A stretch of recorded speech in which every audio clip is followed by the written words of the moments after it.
본문에 들어가기 전에 저를 따라해 주시면 고맙겠습니다. 성경은 하나의 책이다.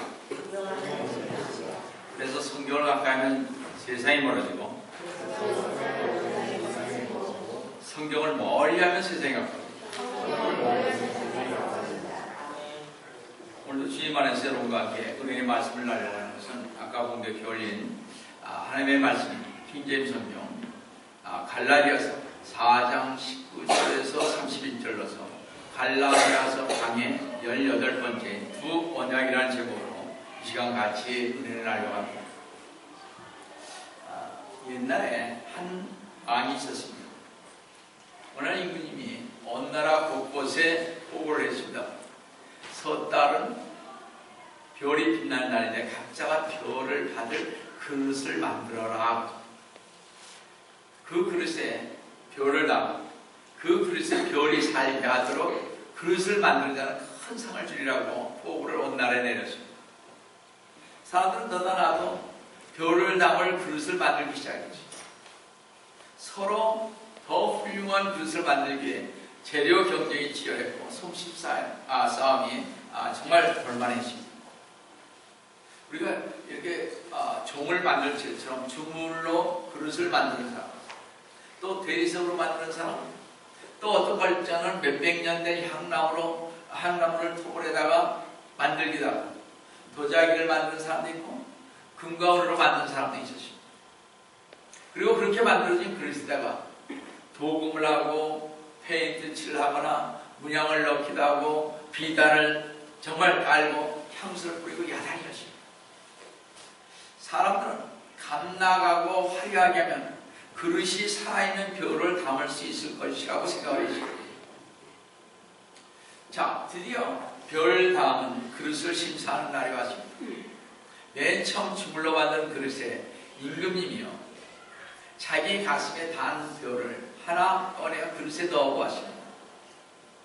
근데 주물 그릇에 담은 그 별이 점점 검어지더니 새 조각이 되었습니다. 임금님은 고개를 저으십니다. 다음엔 대리석, 다음엔 향나무 그릇, 도자기, 금은 그릇, 별을 놓았지만 별은 빛나지 않고 새 조각이 되어버리고 말았습니다. 실망한 임금님은 왕국으로 돌아가다가 많은 사람들 틈에서 멈칫거리는 한 소녀를 봤습니다. 임금님이 그 소녀를 보고 부끄러워하지 말고 이리 와라 그랬습니다. 소녀는 초라하게 차려입은 농마주의였습니다.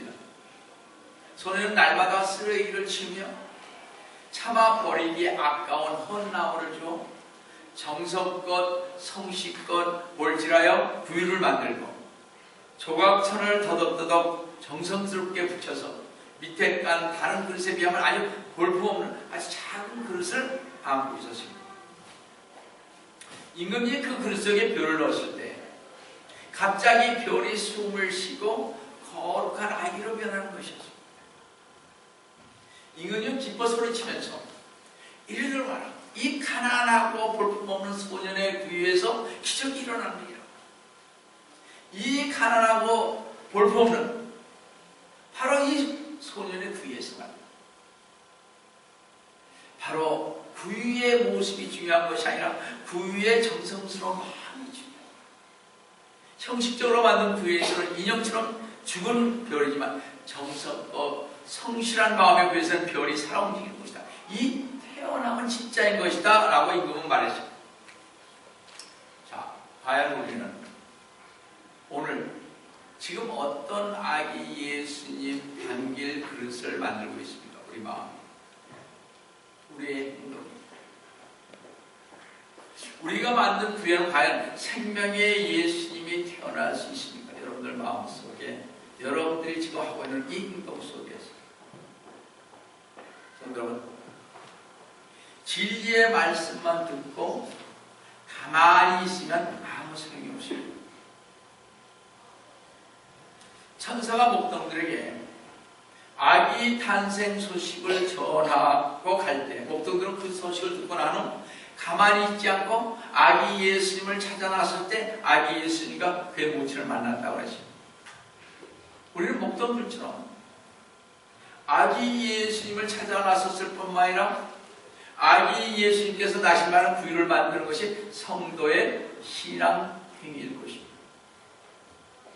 우리가 하나님께 찬양하고 기도하고 말씀을 배우고 가르치고 봉사하고 섬기는 이 모두가 주 예수님을 증거하고 재림을 기다리는 일일 것입니다. 하나님께 최고의 은혜로 경배하는 이 시간, 하나님께서는 하나밖에 없는 아들을 저희들을 위하여 이 세상에 보내주셨습니다. 요한복음 3장 16절에 뭐라고 하십니까? 하나님께서 세상을 이처럼 사랑하셔서 그의 독생자를 주셨으니 이는 그를 믿는 사람은 누구든지 멸망하지 않고 영생을 얻게 하시다.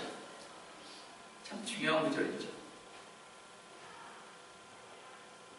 하나님께서 세상을 이처럼 사랑하셔서 독생자를 주셨는데 우리는 이렇게 큰 은혜로 구원을 받았는데도 자꾸 은혜를 부인하고 내가 무엇을 해야만 된다고 생각을 하면 율법 아래에 있고자 하는 마음을 보게 됩니다.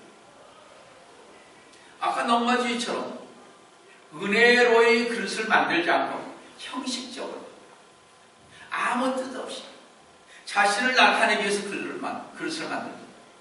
그렇죠?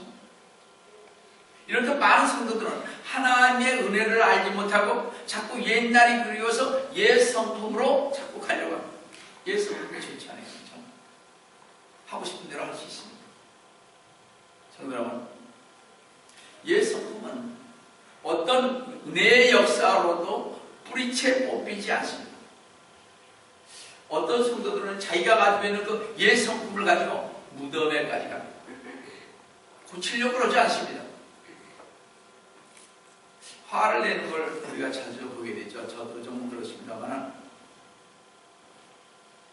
여러분 얼마나 우리가 화를 잘 냅니까? 그렇지 않아요? 난 집에서 못 참아. 참으면 뭐 어떻게 할 거예요? 참아야지. 그렇지 않습니까? 사도 바울은 갈라디아인들을 주 예수 그리스도님께 인도하기 위해 하나님의 은혜의 복음을 강력하게 전파했습니다. 주 예수 그리스도님을 드높이고 그들을 양육하여 주 예수 그리스도님의 오심을 사모하게 만들기 위해 하나님의 자녀로 만들기 위해 상고를 치르십니다. 우리에게도 상고가 필요합니다. 우리 먼저 배운 사람들입니다. 먼저 주님 앞에 나온 사람들입니다. 갈라디아서 4장 19절을 보시면 나의 어린 자녀들아 너희 안에 그리스도가 형성될 때까지 내가 다시 상고를 치르노라. 사도 바울은요 라헬이 했던 것처럼 자녀들을 낳기 위해 상고를 치렀으며 다시 그들을 양육하기 위해 상고를 치러야 했습니다. 성도가 주 예수 그리스도님을 믿으면 성도 안에 성령의 능력이 나타나는데 성령으로 충만하여 성령에 의해 간장되는 것을 우리는 잘 압니다.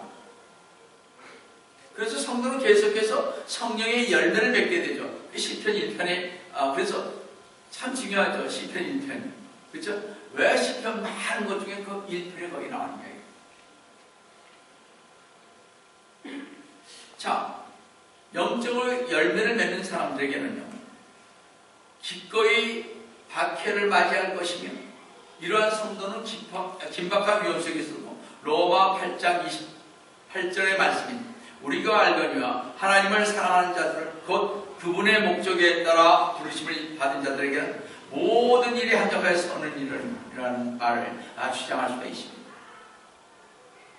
우리 잘 생각해 보셔야 할 것입니다. 우리 다 주님을 믿는 사람입니다. 근데 과연 우리가 저 사람을 위해서 상고를 치렀느냐 우리 생각을 해봐야 될 것입니다. 정말 우리 한번 생각해 봅시다. 내 가족을 위해서 상고를 치렀습니까? 정말 내 가족을 위해서 어떻게든지 애써서 좀 주님한테 정말 주님을 증거하고 그들을 어떻게든지 양육해 보려고 하고 어떻게든지 주님 안에서 살려고 하는 그러한 노력을 해봤느냐? 아마 우리 가까이 있는 사람들 얘기입니다. 가장 가까운 분들이 내 형제 자매 아니겠습니까? 그렇죠? 내 딸이고 내 손주들이고 내 부모고, 내 할아버지, 많이 있잖아요, 주위에. 내 형제들.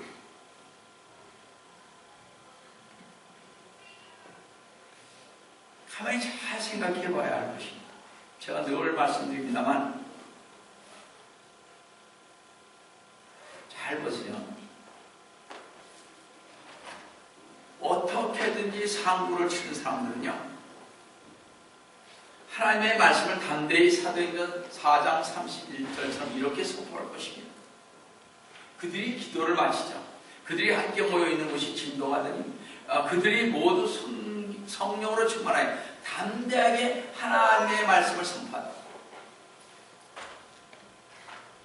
우리 쭈삣쭈삣하잖아요. 한 번 전하기도 말씀 뵙기도 힘들어하죠. 우리만 구원받으려고 그러죠. 우리만 하늘나라에 가고 싶어 하죠. 어떤 면에서 도둑 신보가 있죠, 우리한테. 그렇죠? 하나님의 말씀을 말해요. 그렇지 않습니까? 잘 보세요. 하나님의 말씀을 선포하는 이런 성도들은요, 기쁨으로 구절할 뿐만 아니라 기도와 금식을 할 것입니다. 마태복음 6장에 있는 말씀 그대로입니다. 유대인들이 하는 세 가지의 의미가 있죠. 맨 처음 뭐였습니까? 마태복음 6장에 구제죠, 그죠? 자선. 그 다음에 뭐였습니까? 기도였죠. 그 다음에 뭐예요? 금식이었습니다. 유대인들이 꼭 하는 게 있습니다. 이 세 가지는 정말 꼭 했던 거예요. 그러니까 마태복음 6장에 그 말씀이 나오는 거 아니겠습니까?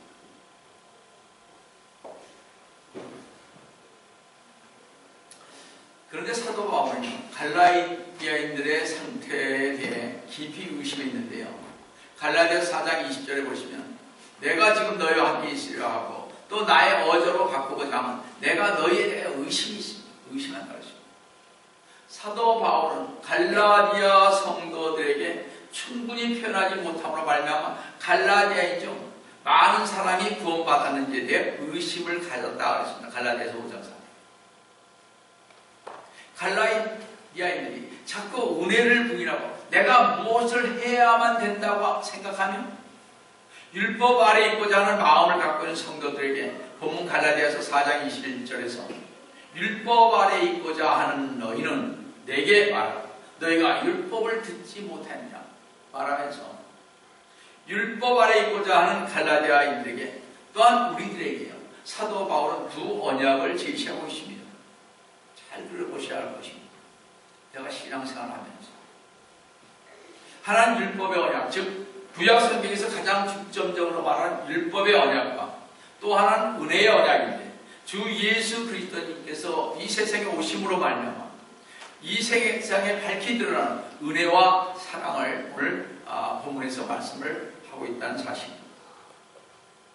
첫 번째로 두 언약의 내용 한번 찾아보겠습니다.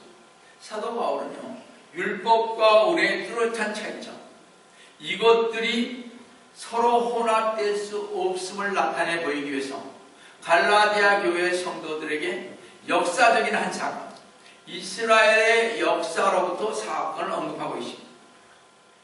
사도 바울은 이집트인 여종 하갈과 약속의 아내 사라를 대조시키면서 하갈을 율법에, 사라는 하나님의 은혜에 비유하고 있습니다. 잘 들어보시기 바랍니다. 갈라디아서 4장 22절 23절을 보시면 기록되기를 아브라함에게 두 아들이 있었는데 하나는 여종에게서 낳고 하나는 자유로운 여자에게서 낳았다고 했네. 그러나 그 여종에게서 낳은 아들은 육신을 따라서 낳고 자유로운 여자에게서 낳은 아들은 약속으로 말미암아 낳은 것입니다. 여기 기록되기를 이라는 아브라함이 이스마엘을 얻게 된 경위와 또 이삭을 얻음과 이스마엘이 이삭을 희롱한 사건으로 쫓겨남을 기록하고 있는 그런 말들을 지금 얘기하고 있습니다. 사라와 하갈, 두 여자를 통해서 각각 아들이 주어졌습니다. 사라를 통해서 주어진 아들이 누구예요? 이삭입니다. 그런 이삭보다 먼저 여종 하가를 통해서 이스마엘이 태어났습니다. 그런데 이 3절 초뒤에 그 여종에서 난 아들은 육신을 따라서 낳고 했는데, 이 말은 하나님의 허락하심이 아닌 인간 욕심에 의해서 출생했다는 거죠. 우리가 알다시피 하나님께서는 아브라함에게 아들을 약속했습니다. 하지만 아브라함이 나이 85세가 되어도 약속한 자식을 낳지 못하자 어떻게 했어요? 기다리지 못한 아내 사례가 남편에게 창세기 16장 2절에서 강권하고 있음을 보게 됩니다. 16장 2절 보시면 사례가 아브라함에게 말하기를 보소서 주께서 나를 수태하지 못하게 하였습니다. 지금 사례가 누구한테 얘기합니까? 자기 남편 아브라함에게 얘기하는 것입니다. 내가 청하니 내 여종에게 들어가서 내가 혹시 그녀로 인하여 자식들을 얻을까 하나이다. 아니 아브라함이 사라의 음성에 경청하더라 했습니다. 이건 중대한 사건이잖아요. 그렇죠?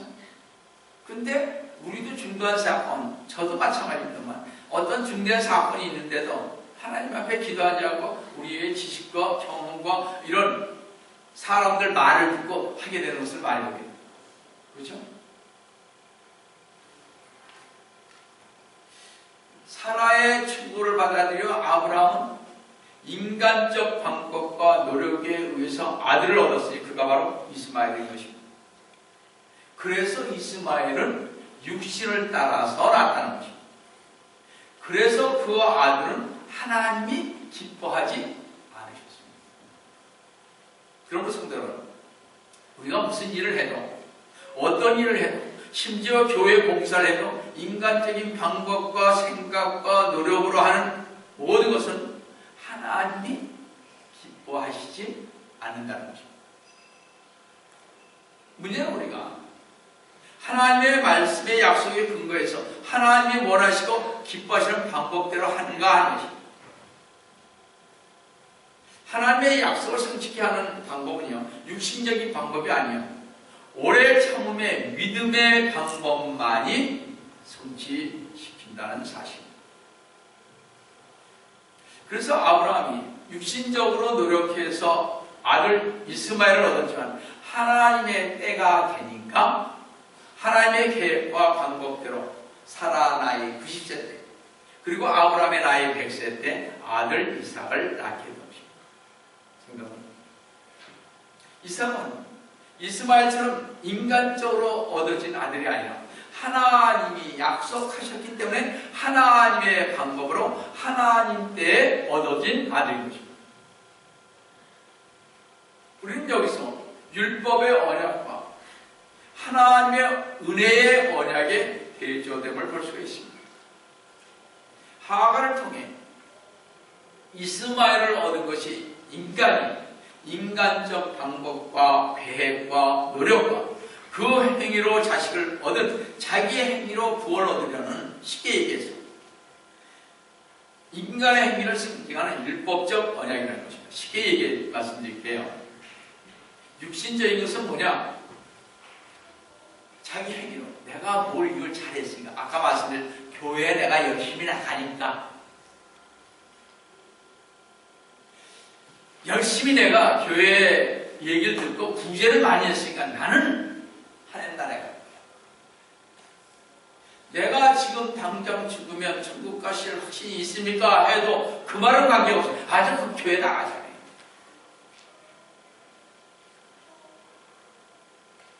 저는 열심히 천주교에 나갑니다.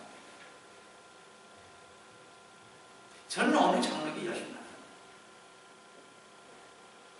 누가 나가는 것 같고 뭐라 그랬습니까? 자신의 생명이 좌우되는 생명의 길로 가느냐 안 가느냐를 지금 묻고 있는 거죠. 여러분, 이게 바로 율법의 언약과 하나님의 은혜의 언약이 다른 것입니다.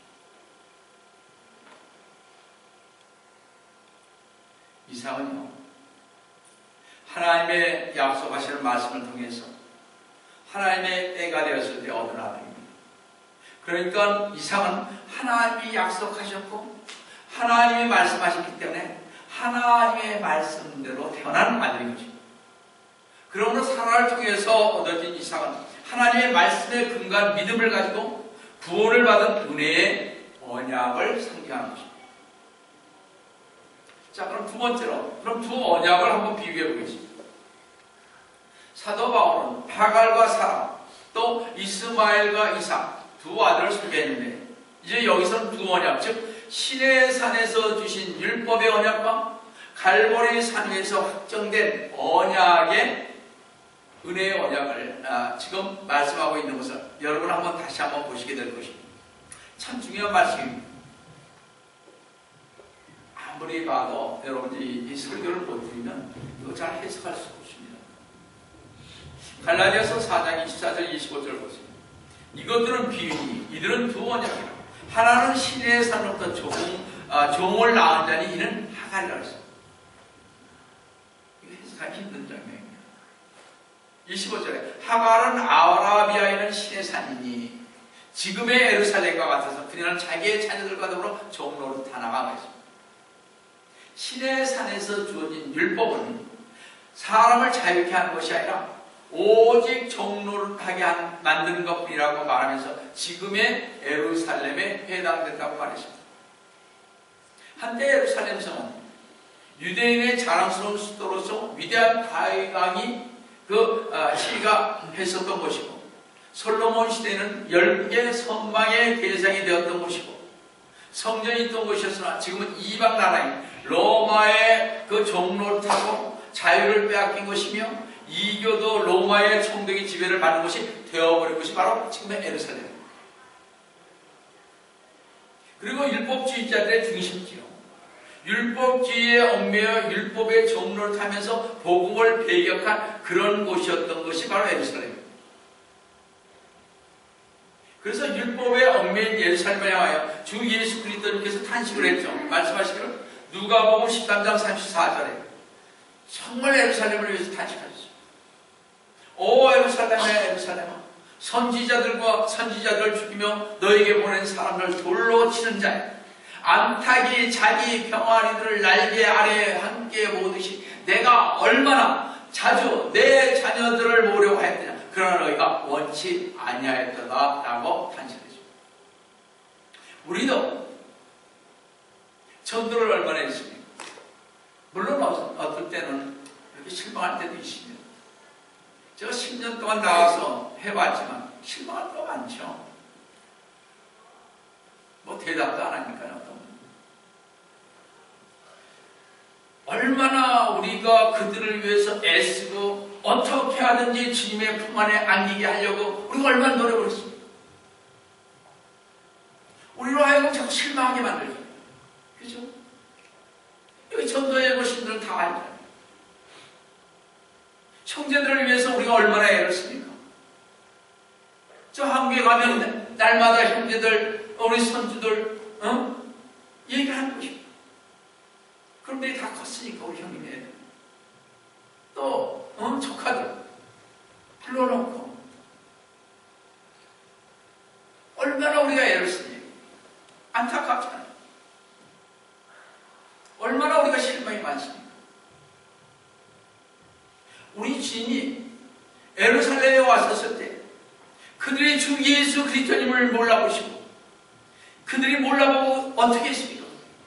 우리 주님을 십자가에 정말 매달았잖아요. 이러한 사건을 우리가 보지 않습니다. 그렇지 않아요?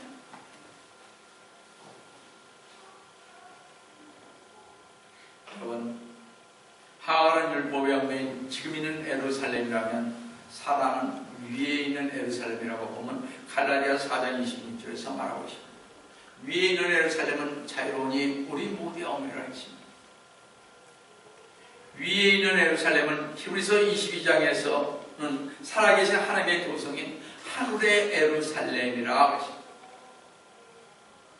이 두 비유, 즉 두 언약에서 보듯이 아래에 있는 예루살렘을 율법에 속박하게 있는 것이라면 위에 있는 예루살렘은 율법에서 벗어나 자유함을 받으며, 또 아래 예루살렘은 율법을 행함으로 정말 위로로 구원을 받으려 하였다. 위에 예루살렘은 예비된 하늘의 축복을 믿음으로 황폐하게 된다는 것입니다. 또 아래에 있는 예루살렘이 복음을 배격하여 선지자들을 죽였다면 위에 있는 예루살렘은 선지자들의 복음을 받아 중생하여 하나님의 자녀가 된다는 것입니다. 전혀 다른 얘기입니다. 지금. 그래서 우리 모두의 어머니라고 본문 26절 하반절의 말씀, 복음을 통해 위에 예루살렘의 시민이 된다는 뜻이 내포되어 있는 것입니다. 즉 아래에 있는 예루살렘에서 위에 있는 예루살렘의 자녀가 되려고 하면 복음을 통해 해산의 수고를 거쳐야 하기 때문에 어머니라 했던 것입니다. 그래서 갈라디아 4장 19절에서 나의 어린 자녀들아 너희 안에 그리스도가 형성된 때까지 내가 다시 상고를 치르라 했습니다. 여러분, 우리는 우리의 가족들, 믿지 않는 가족들, 형제 자매들을 위해서 상고를 치를 수 있어야 합니다. 정말 여러분들 필요합니다. 주님이 다 알아서 해주시겠지. 그거 옛날에 저도 많이 들었어요. 주님이 알아서 다 우리 애들 다 잘해주겠지. 아니요. 상고를 치르시라는 것입니다. 또 두 비유인 두 언약을 보겠습니다. 갈라디아 4장 27절을 보시면 기록되기를 너 잉태하지 못한 자이나 즐거워하라. 이것도 잘 보세요. 해석을 여러분들이 제대로 하실 수 있는지 좀 생각해 볼 구절입니다. 너 잉태하지 못한 여인아 즐거워하라. 너 상고를 치르지 못한 여인아 소리질러 외치라. 이는 홀로 사는 여인의 자녀가 남편이 있는 여인의 자녀보다 더 많습니다. 이 기절도 사라와 하가를 대조하는 것인데 잉태치 못하고 상고를 치르지 못하고 홀로 사는 여인을 사라라고 한다면 인간 방법에 의해 남편을 얻고 그를 통해서 자식을 얻게 된 자를 하갈이라고 할 수가 있는 것입니다. 이 말씀을 이해하시겠어요? 이 말씀을 좀 더 비약해서 영위한다면 잉태치 못하고 상고를 치르지 못하고 홀로 사는 여인은 처녀를 말할 수 있습니다. 그렇다면 남편 있는 여인은 일반적으로 모든 사람들을 말할 수 있다고 하듯이 근데 홀로 사는 여인이란 창세기 3장 19절에 내가 너와 여자 사이에 또 내 씨와 그녀의 씨 사이에 저기를 두리니 그녀의 씨는 너의 머리를 부술 것이요 너는 그의 발꿈치를 부술 것이라고 하는 여자의 후손을 말하는 것입니다. 그렇죠?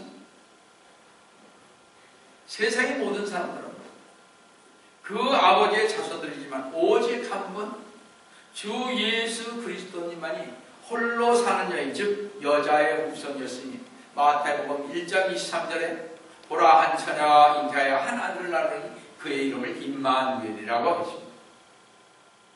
곧 이 말씀은 잉태할 수 없는 처녀가 한 아들을 낳아 남편 있는 자녀보다 그 수가 더 많을 것이라는 것입니다. 다시 말씀드려서 거룩한 언약의 자손은 지금 있는 예루살렘의 그 자녀인 율법주의 자녀들보다 그 수가 많게 된다는 것입니다. 이와 같이 사라는 민족들의 어머니가 됐습니다. 그 시로 인하여 수많은 사람들이 복음을 따라 살게 되었다고 오늘 말씀하고 있습니다.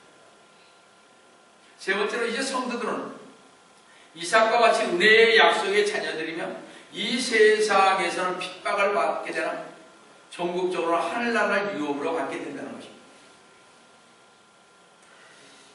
오늘 우리 전도하다 보니까 핍박 많이 받잖아요. 그렇죠? 어떨 때는 쓸데없는 얘기도 많이 듣고 그렇죠? 우리는 참 잘하려고 그랬는데 전도하다 보니까 욕도 먹고 그렇죠? 참 그런 거 많으시죠. 근데 그럴수록 어떻게 우리는 해야 돼요? 감사하죠. 그걸로 인해서 씩씩거려봤자 나만 스트레스 받고 우리 스트레스 많이 받았잖아요. 그죠? 많이 받습니다. 항상 제가 한 10년 동안 있으니까 우리 교회가 엄청 붕댄 줄 아나 봐요. 가끔가다 그런 얘기를 해요. 아유, 양 목사님은 전도를 많이 해서. 옛날에 아는 사람들이죠. 하긴 뭐 캐스트로밸리까지 가서 평신도 때 가르치고 그랬으니까. 이제 그때 얘기를 이렇게 하는 거예요. 아, 가르쳤을 거예요.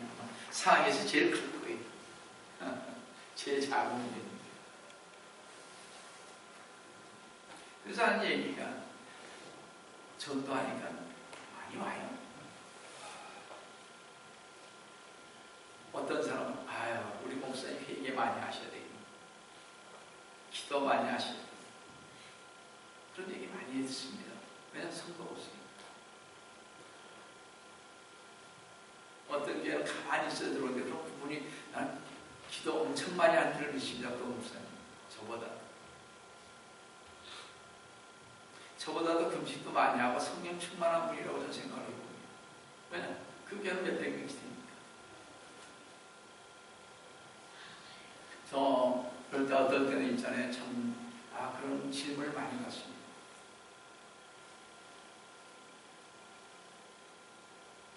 힘들죠. 그럴 때마다. 그래, 내가 기도가 부족해서 그렇지. 그래서 돌아다니는 게 어디 시간이 있으면 산으로, 바다로 와서 기도하지 않습니다. 시간이 있으면 해보려고 했던 사람. 여러분들, 핍박을 받게 되면 여러분 즐거워하시기 바랍니다. 그게 성경에 있는 말씀이니까요.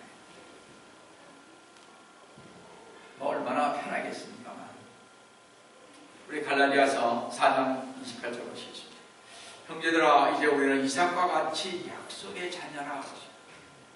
복음 안에서 한 형제를 이룬 갈라디아 교회 성도들은 이삭과 같이 하나님께로부터 약속된 하나님의 자녀들이라는 것입니다. 자, 이삭과 같은 약속의 자녀는 무슨 뜻입니까?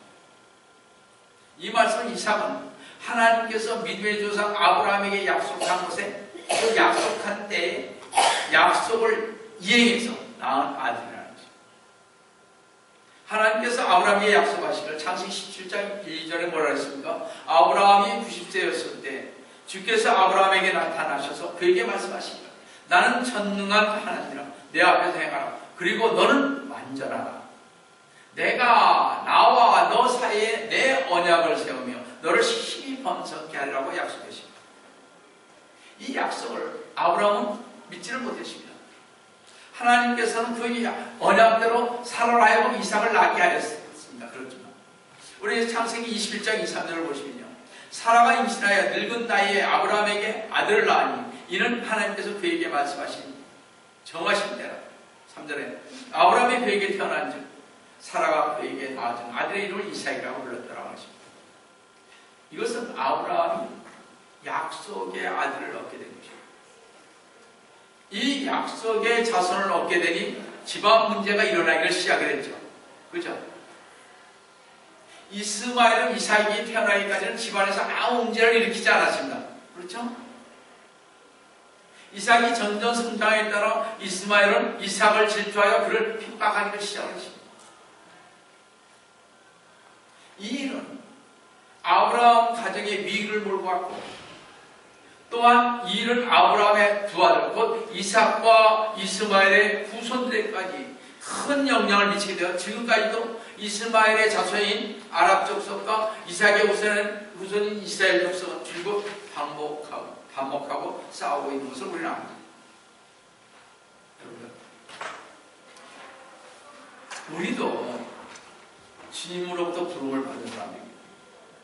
저희 모두는 다 주님으로부터 부름 받은 사람입니다. 부름 받았기에 우리는 이삭이 그 이스마엘로부터 조롱을 받고 뭐 어쩔 때 몰래 매도 맞았겠죠. 보이지는 않았지만 그렇지는 않을지 모르겠지만 여하튼 시기와 질투는 있었을 것입니다. 우리도 조금만 좀 더 많이 하면 지가 언제서부터 그렇게 믿었다, 언제서부터 교회 그렇게 열심히 했다, 이런 얘기 우리 많이 듣지 않습니까? 여러분들, 우리는 잘 생각을 해야 합니다. 우리가 어떤 사람인가, 주님께서 불러준 사람입니다. 우리는 주님께서 불러주셔서 주님의 몸된 교회를 위해서 헌신하라고, 주님을 증거하라고, 이제 주님께서 곧 오신다고 약속하신 그 말씀을 증거하라고 저희들을 부르십니다.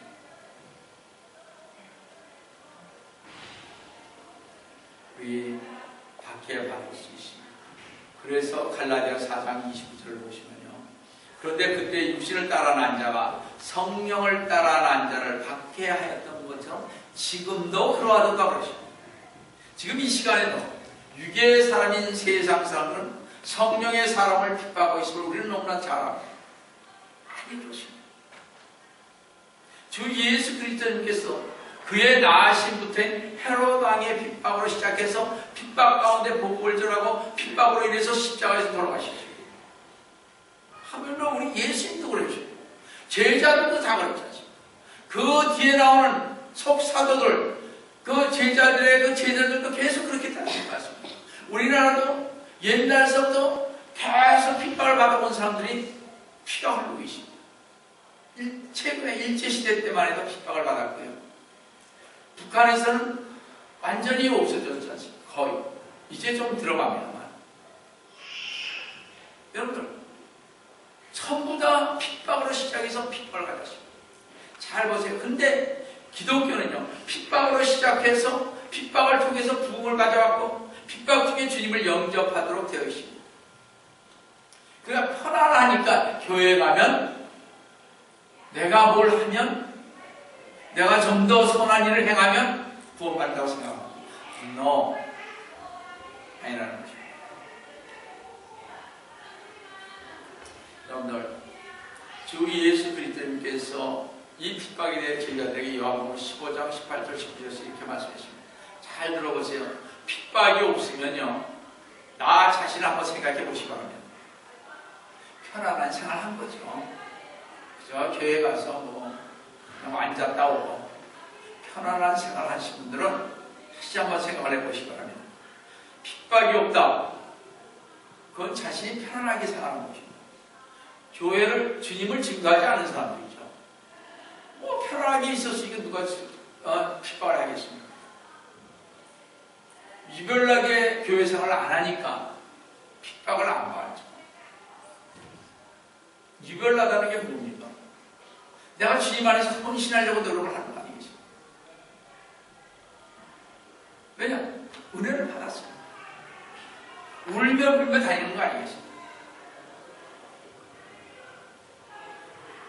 우리 요한복음 15장 18절 19절 잘 한번 보세요.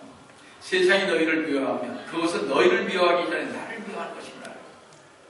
만일 너희가 세상에 속하였다면 세상은 자기 사람들을 사랑할 것이다. 그렇죠? 세상 사람들은 서로 사랑해요. 근데 이상해요. 다른 교, 불교나 무슨 천주교나 이런 데 안에서는 대단히 우러러봐요. 근데 기독교만은 안 그렇습니다. 거의 이상하게 다른 시각으로 봐요. 조금만 잘못하면 그냥 끄집어내요. 제가 아까 그렇습니다.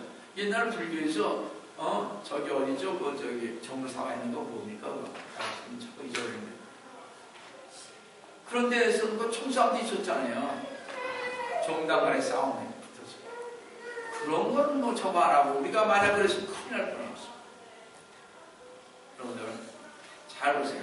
19절을 다시 보시죠.